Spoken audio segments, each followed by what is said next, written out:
Right, this is my second attempt. How do internet? How are you? We're having a little drive around the Norge Cliff because why not? We're doing it in a nice Ferrari. We're going to have a little conversation while we go around about modern gaming and why I think it's a bit of a shit show. So, I'm an old millennial. I missed the cool kid generation by 4 years.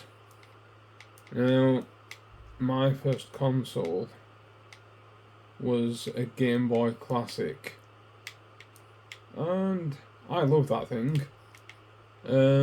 It was quite possibly the best part of my childhood, honestly. And a big part of the classic Game Boy would be Gen 1 Pokemon. I can tell you I put 255 hours into red, blue and yellow, and I put a bit more than that because the clock stops at 255 hours. As I found out on multiple occasions, 3 to be exact. I had 26 species of Pokemon at level 100. I had 7 Mewtwo's, because why wouldn't I? Only one of them I got to level 100, because I didn't see the point, because you couldn't use it in competitions. I didn't go to any competitions, but I tried to stick to the rules. So I just didn't see the point. Now that game, and a lot of the games from the Game Boy era, because the cartridge was a specific size, they had to complete that game in such a fashion that it could be sold to the public as a complete game. The drift on this wheel is exciting. We are driving an older Ferrari,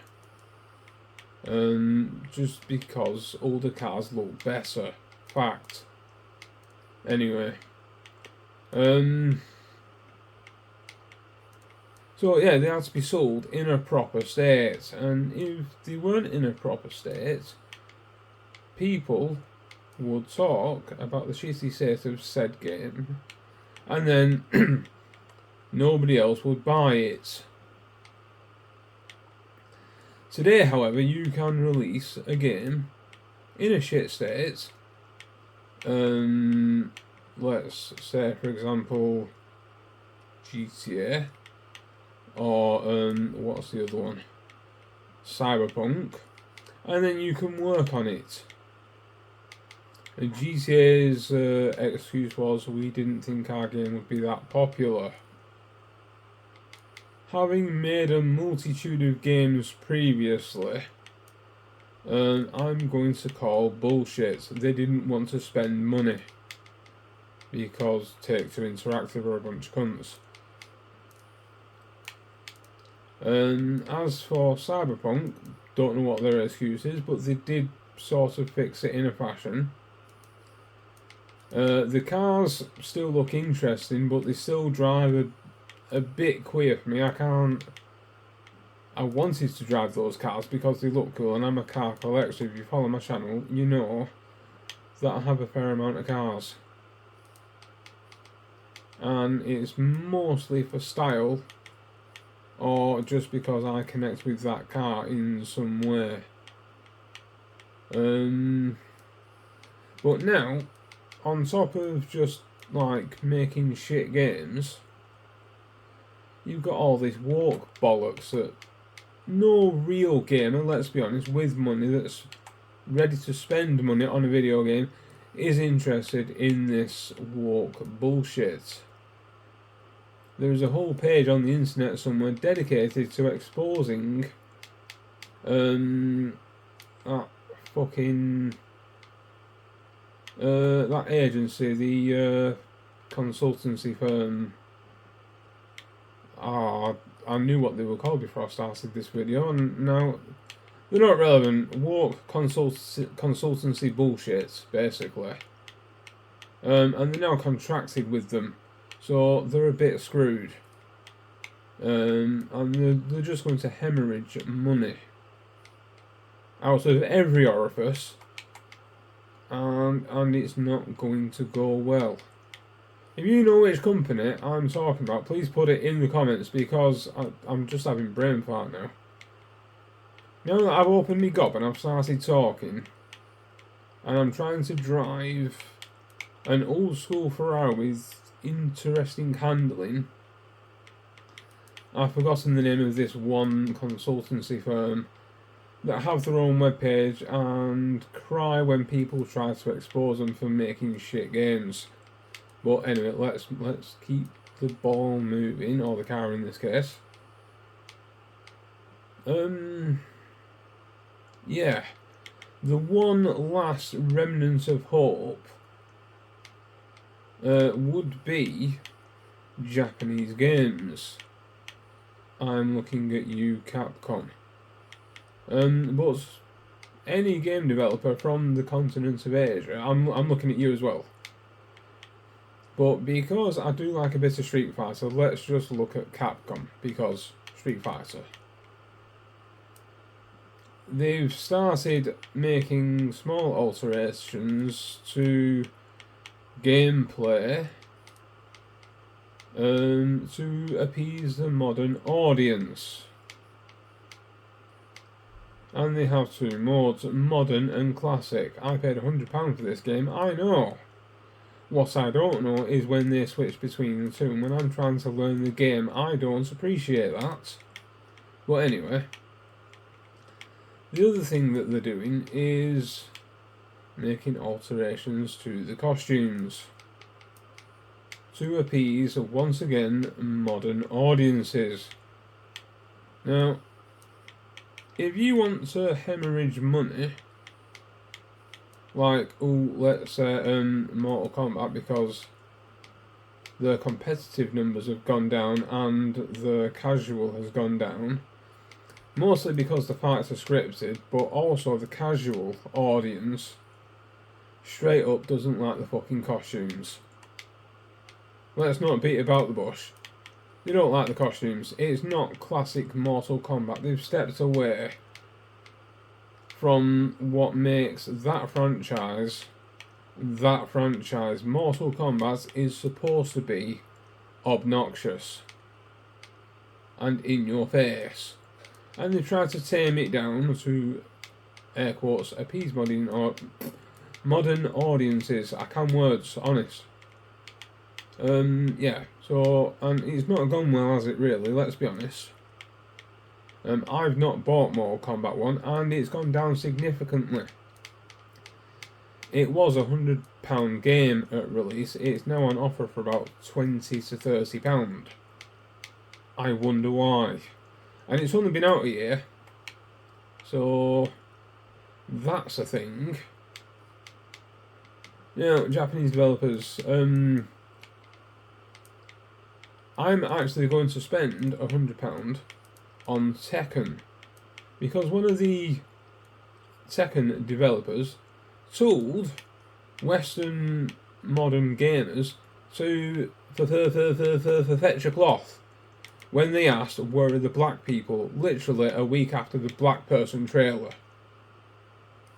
Honestly, well, no, sorry, it was a week before that trailer specific for that character, but they'd already released that character in the opening trailer for the game. And he said, we will tell our stories our way, and fuck you, basically. Now, Western games tell their stories their way, and that's completely fine, except for when it's woke, because they will lose money, but that's beside the point. Japanese/Asian game developers tell their stories their way, and quite frankly, the way it's going, classic Japanese games are going to do better going forward. Let's be honest. because it's just better storytelling. And they will sell stories that are essentially based on like myth and magic, and they will set it in a European-ish setting, not mentioning any names, Final Fantasy. And they will do well because they tell that European story with a hint of Japanese flavour, as they perceive like European sword and sorcery type stuff with the romantically tinted goggles. Now, when us proper gamers look at Japanese games, we have the very same goggles with the romantic tint in full effect. So we expect full flavour Japanese/Asian behaviour. Much like Stellar Blade, I nearly forgot the name then. Were they Korean or were they somebody else? I expect to get roasted and corrected in the comments, that's totally fine. My memory is dog shit, so drop it in the comments. And that game is doing very well, and will be doing very well. Hogwarts did very well. That was a controversial game for reasons. I have it. I've not completed it because there's a man with big balls that I need to slap, and he's quite difficult to slap. I'll give him another go at some point. I'm hoping it gets on cloud because I've got the Xbox Series S and it's got a small hard drive, which is a bit of a problem. And that's the reason why I have Game Pass and cloud gaming. I'm playing this currently on the cloud.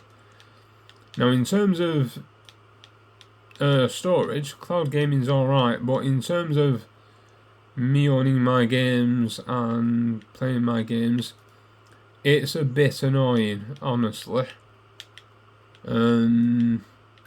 I like collector's editions, fancy boxes, nice artwork. Manuals have been extinct for years now, and that is a crying shame. Nintendo used to be the standard, but even Nintendo's going a bit downhill. I haven't enjoyed a Nintendo console since the GameCube, honestly. I missed the Wii and the Wii U, and then I got a Switch Lite, which again was the wrong decision. I should have got the bigger one so that I could plug it into my telly and actually be able to see it with my shitty eyes. But there you go. I've got the lighter version. I'm going to wait for the Switch 2. Hopefully it will be backwards compatible. But once again, it's the lighter version, and you can't store many games because games are getting bigger because they're putting more graphical shit in them. And let's be honest, it's shit. If you're playing a game for graphics, fucking get a mobile and piss off the console space, honestly. Right? Gamers want games with gameplay. And Pokemon Gen 1 had gameplay.